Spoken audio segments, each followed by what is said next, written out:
don't remember my mom saying to me, I love you. Or my dad saying to me, I love you. What's that? Love? What's that?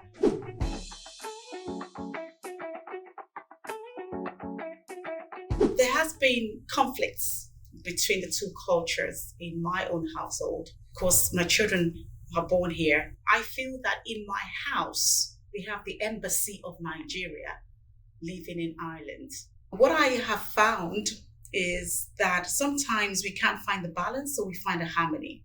When my children would say, oh, mom, stop being silly. In my culture, you come almost like, stop being silly. You don't say that to an adult. But then trying to find the balance means that I'm not saying it from my own culture. What being silly means is my child saying, come on, mom. So it's moving away from feeling that my children don't do things the way that I have known.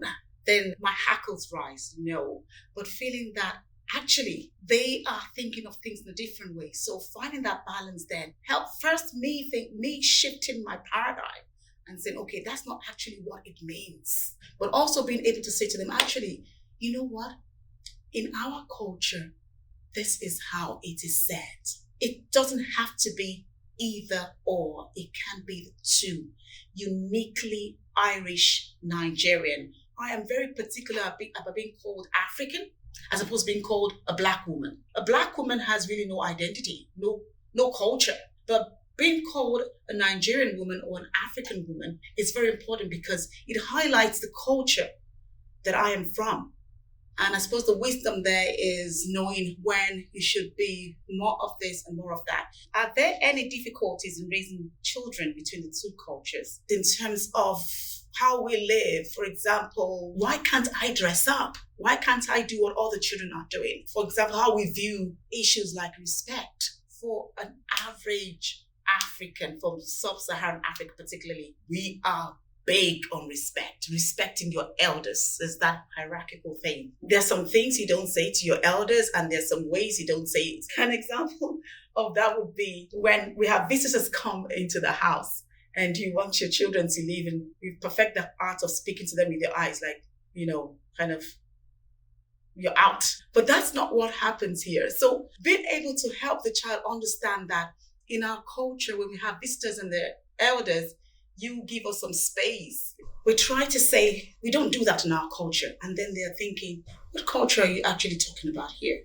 Because I'm Irish and you are Nigerian. The challenge there is being able to create an environment where a child is secure in their own identity and that they understand that their culture is not retrogressive, but is a very important part of who they are.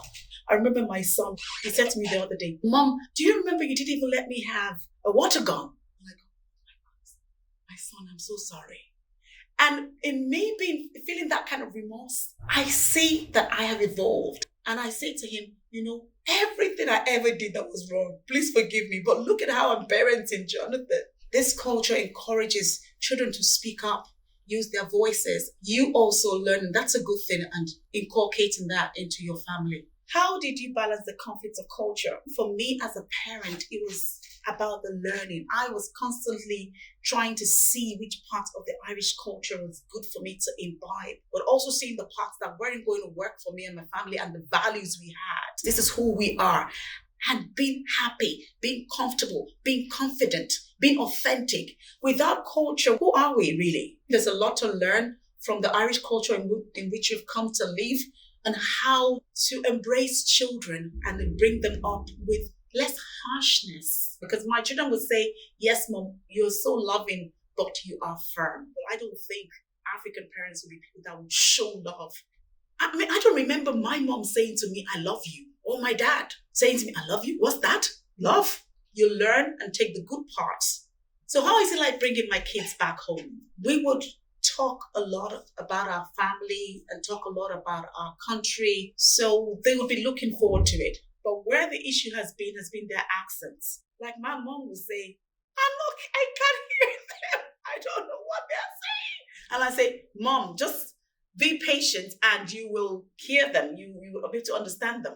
I remember a day that I took my children to Nigeria and we took the public bus. I think one of them spoke and everybody went like that, because the accent was foreign. And I said, guys, don't speak in this bus anymore because I don't want anybody following me home thinking I brought over some dollars or pounds. So don't talk anymore. Let me do the talking in my accent. Bringing them home is always an eye-opener. They love it. But I think for my older children, they see the possibilities in terms of, we can come back home and do this. We show them what other children don't have and what they're privileged to have because we've made a decision to emigrate. Do you feel like your children have lost some of the cultural heritage? For my first child, yes. Culture was such an important part of who you are, of your identity. We didn't understand that as parents. We were trying to settle down the new land. We didn't even understand about cultural heritage, and it was a thing, that it was a thing, that it was something that we had to highlight. But with the last two, they would be much more culturally aware. They would speak parts of our language, especially the broken English. They would understand our cultural heritage. They would know why we do the things we do, and we would make Nigerian type jokes. They would understand it. Dancing, the way we dance, our music. It's such a very vital part of our culture. As much as I don't like to generalize and say African, but I think that, yes, we would be the same. There's this thing, I think on TikTok or is it YouTube, about how African parents are, this joke. And my goodness, I thought it was just me. No, it's not just me. It is how we are. So I would say to my son, forgive me. I didn't know what I was doing. I was a new parent and I was just growing in parenting. There's no manual for parenting and there's no manual for African parenting. We were brought up to be strict. When visitors come in, you go out. When your mother doesn't talk to you with her whole mouth. How dare she talk to you with her whole mouth and say, you should read my eyes. When I speak to you, don't talk back.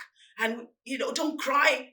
Different things. I'm like, God, when I look at how I'm parenting my 10-year-old as opposed to how I parented my 22-year-old, I'm like, indeed, there is a lot to learn from both cultures. There should be harmony, and that's what we try to achieve, harmony between the two cultures.